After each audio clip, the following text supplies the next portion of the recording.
মরিচের জমি প্রস্তুত সঠিক পদ্ধতি। মরিচ একটি গুরুত্বপূর্ণ অর্থকরী ও মশলা ফসল।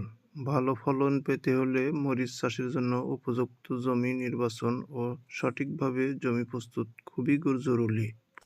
জমি নির্বাচন। দোআঁশ বা বেলে দোআঁশ মাটি মরিচ চাষের জন্য সবচেয়ে উপযোগী।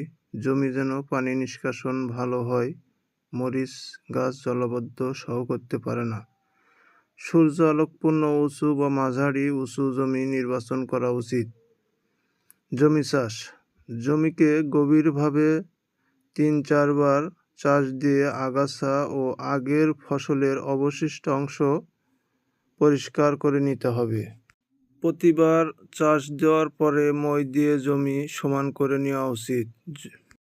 জৈব সার জমিতে উর্বর বৃদ্ধি করে এবং গাছকে রোগ প্রতিরোধ ক্ষমতা সহায়তা করে। রাসায়নিক সার ব্যবস্থাপনা। জমি চাষ দেওয়ার শুরুতেই প্রয়োগ করা।